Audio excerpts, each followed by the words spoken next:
A big update. So with the World Labs X Big Think AI Hackathon happening in March, the venue was just booked, which makes the stuff a lot easier on my end because now I'm no longer getting like an if or it's hypothetical scenario. We have a venue booked, so thank God because that was taking a bunch of time. But now since the venue is booked, I really want to try and backtrack from the ideal hackathon to what I can be doing now with Big Think to make sure that we can actually build a partnership with World Labs in the future. Just beyond beyond this hackathon, like have something continuous going on. Maybe it's like a feeder program, maybe it's more hackathons, maybe it's some workshops, maybe some talks. And World Labs is basically a world model hackathon. They more so approach it from the 3D angle, even though they have real time frame generation, a real time frame model, which is like a video based world model, but that's not their main thing. Their main thing is kind of Marble.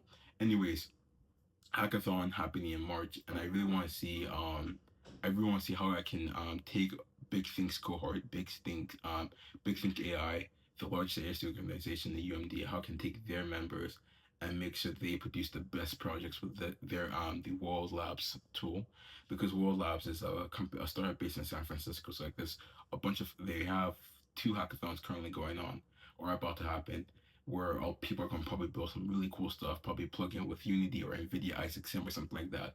And they're going to be really interested in those people. But if I can somehow do maybe teaching, maybe to workshops or something, if I can somehow make the quality of our projects better as an undergrad program at UMD, I do think will pique their interest. And I think would open the door to a lot of opportunities. So what I've been thinking so far is maybe just doing some workshops. I think with workshops it's a bit tricky because we're very it seems like you have infinite potential for workshops, but it's like you have a weekly schedule. So like if we take let's say we do a world model workshop or like a marble workshop, which is World Labs product.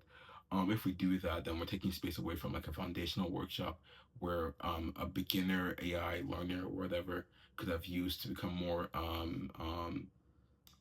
learn more about the field, right? So like it's really a trade off, and I'm worried about like taking away those opportunities, even though we're still in discussion of like should we go more advanced this semester or should we like be more beginner friendly. So what I'm thinking to avoid the trade off is actually doing online workshops that people may just like go watch a YouTube video on like okay this is how you do this is how you do this, and by the time the hackathon comes on March 28th, then you have a bunch of people who are already operating at the level of like the San Francisco hackathon project as a baseline. Right, so that's like, hey guys, we already know how to do this. We already have like a bunch of projects like that. So when they come, they then go like a level and beyond, right? That's one idea. Um, but we'll see, we'll see.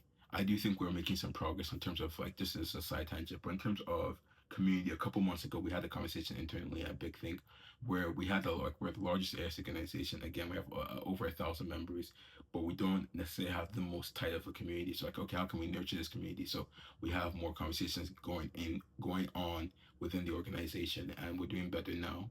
So I do think another angle that could tackle this whole World Labs thing is like just having more genuine conversations, getting people more interested into the technology.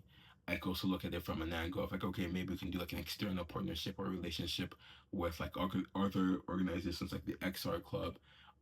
They probably are going to be interested. I think I talked about it with them a while ago. I just got a notification that wasn't what I wanted, so that's not fun. But I talked about the whole World Labs thing a while ago, so maybe we could get some people from there who are more experienced with immersive media, and they could probably do something really cool, especially if we do like a workshop on basically going to the dev post of whoever San Francisco hackathon they do, and do a workshop around that. So now everyone knows how to do like the best project at the San Francisco hackathon, and then I don't know, we do something cool there. Maybe some amalgamation of VR, AR, whatever, and like some more AI, ML heavy stuff. Um, but yeah, I really do think it's gonna be a matter of like approaching from different angles because I do think this is a big opportunity. I also do think it'll be a really big flex if I could get Fifi Lee to do a talk at UMD because she has not done that before, and it will be a student organization who gets her to do it. So I think that'd be really awesome. But if I was to end off the video with anything to say important, or like deliverables, it's really decomposing into like it's really decomposing this challenge of having UMD have the best projects into subcomponents. So basically, making sure we're at the level of the San Francisco hackathons, and then making sure everyone knows how to use the tools, and then like so on and so on. So I'm going to work on decomposing the problems, making sure people know how to use Marble, know how to work with Gaussian splats, and then go from there. Go from there. Maybe plug into Unity, maybe plug into other game engines. Maybe how do you take a rendering and make it have like physics and all that? That could be a really fun challenge. I do think a lot of people will be interested. It will be a bit different from what we've typically done at Big Things. So I think it'll also be a cool opportunity for us to learn as teachers. But besides that, I have nothing else to say. So have a great day.